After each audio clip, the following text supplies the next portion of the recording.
Subscribe करें ice and spice YouTube channel को, साथ में घंटी का बटन प्रेस करके ऑल पे क्लिक करें और पाएं डेली अपडेट।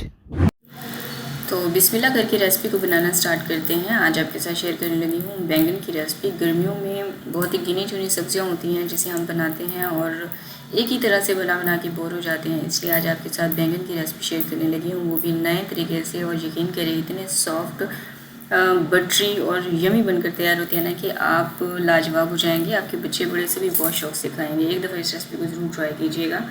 यहाँ पर मैंने लिए हैं बैंगन और ये मैंने बड़े साइज़ के लिए हैं। इसको मैंने अच्छे से वॉश कर लिया है और इसको आपने इस तरह से स्लाइस में कट कर लेना है।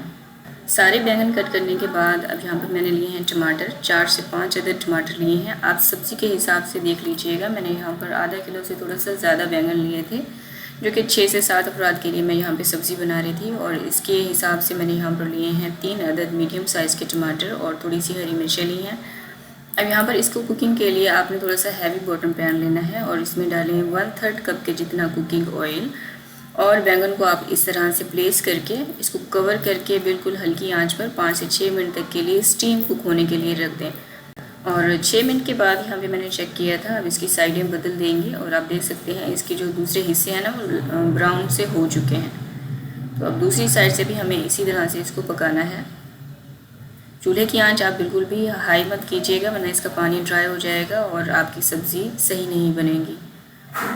तो उलट पुलट करके रख लिया है। अब इसमें टमाटर रख देंगे जो हमने काट लिए थे इस तरह से। अब दूसरी तरफ भी आपने इसको 6 मिनट तक के लिए स्टीम कुक करना है, 5 से 6 मिनट तक के लिए, या फिर आप चेक कर लीजिएगा जब तक कि इस तरह से आपकी सब्ज़ी में आपको पानी तैरता हुआ नज़र ना आए। और आप टमाटर चेक कर लीजिएगा, इसकी जो स्किन है वो अच्छे से गल चुकी होगी और जैसे ही आप इसको टच करेंगे ना ये उतरती हुई आपको महसूस होगी।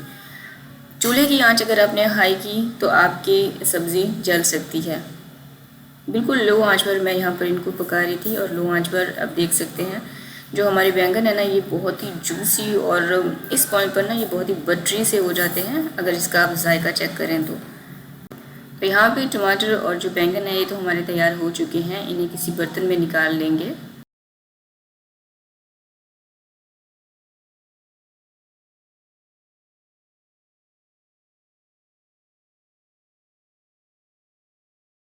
अब ये जो ऑयल पैन में रह गया है, बाकी की कुकिंग हम इसी में ही करेंगे, लेकिन उससे पहले मैं आपको दिखा देती हूँ कि आपने बैंगन का और टमाटर का क्या करना है। मैशर लेना है और मैशर की मदद से आपने इसको अच्छे से मैश कर लेना है। बैंगन और टमाटर को अच्छे से मैश करने के बाद अब ये जो छिलके होंगे ना बैंगन के वो आपने निकाल लेना है।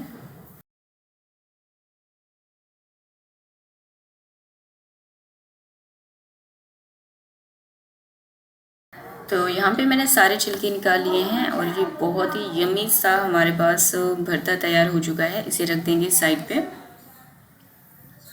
अब जिस पैन में हमने कुकिंग की थी बैंगन की, उसी को इस्तेमाल करते हुए इसमें डालेंगे 1 खाने का चम्मच लहसुन और अदरक का पेस्ट। इसको 30 सेकंड के लिए सौते करना है। जस्ट आपने इसको लाइट गोल्डन होने तक पकाना है, बहुत ज़्यादा ब्राउन मत कीजिएगा।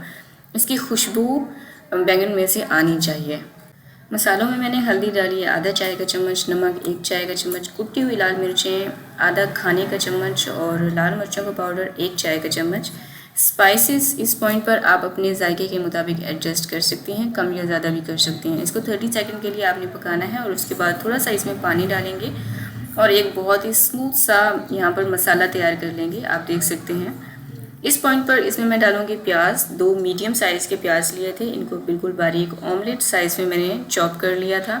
और इसको अब आपने इतना पकाना है कि ये ट्रांसलूसेंट हो जाए, यानी कि सॉफ्ट हो जाए। जब देखें कि आपके प्याज थोड़े से सॉफ्ट हो चुके हैं फिर इसमें डालेंगे हरी मिर्चें। हरी मिर्चें भी आप अपने जायके के मुताबिक ले सकती हैं। मैंने थोड़ी सी तीखी वाली हरी मिर्चें ली थी और ये 2 अदद ली थी। इनको भी मैंने बारीक चॉप कर लिया था। अब इन दोनों को आपने अच्छे से पका लेना है, इतना कि इसका जो पानी है वो थोड़ा बहुत ड्राई हो जाए, लेकिन कम्प्लीटली आपने इसको ड्राई नहीं करना। थोड़ा सा हमें अपना जो भरता है इसको जूसी रखना है। 3 से 4 अदद इसमें हरी मिर्चें डालेंगे और इसको हल्की आंच पर पकने के लिए रख देंगे, कम से कम भी 3 से 4 मिनट तक के लिए। चूल्हे की आंच जितनी लो हो सके उतनी लो आंच आपने रखनी है और लो आंच पे आपने इसको पकाना है। उसके बाद इसमें डालेंगे कुटी हुई धनिया। धनिया का पाउडर आपने इस्तेमाल नहीं करना, बल्कि कुटा हुआ धनिया इस्तेमाल करना है। आधा खाने का चम्मच और गरम मसाला आधा चाय का चम्मच, और कुटी हुई काली मिर्चें ये भी 1/3 चाय के चम्मच जितना यहाँ पर आपने इसमें डालना है। ये वाले जो मसाले हैं ना, ये स्टार्ट में नहीं डाले जाते हैं, क्योंकि अगर आप नमक मिर्चों के साथ ही ये मसाले डाल देंगे तो इनकी जो खुशबू है वो वैसी नहीं रहती है। इसलिए आप लास्ट के पॉइंट पर ही धनिया और गरम मसाले का इस्तेमाल किया करें, उससे खाने में से जो खुशबू है ना वो बहुत ही लाजवाब आती है। तो अब मैंने इसमें डाला है भरता जो हमने बनाकर तैयार रखा था, और इसको अच्छे से मिक्स कर लेंगे।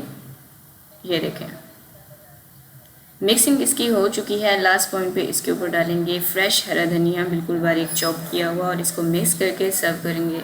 उम्मीद करती हूँ आपको रेसिपी अच्छी लगी होगी, और इस पॉइंट पर अगर आपको रेसिपी अच्छी लगी है तो वीडियो को लाइक कर दिया करें। ये बिल्कुल फ्री है, इसमें आपके कोई पैसे नहीं जाते हैं, लेकिन मुझे अंदाज़ा हो जाता है कि आपको मेरी रेसिपीज़ कैसी लग रही हैं और आप मुझे कहाँ से देख रहे हैं ये भी मुझे कमेंट सेक्शन में लाजमी बताया करें। मुझे सुन के अच्छा लगता है कि आप मुझे कहाँ से और कितनी दूर से देख रहे हैं।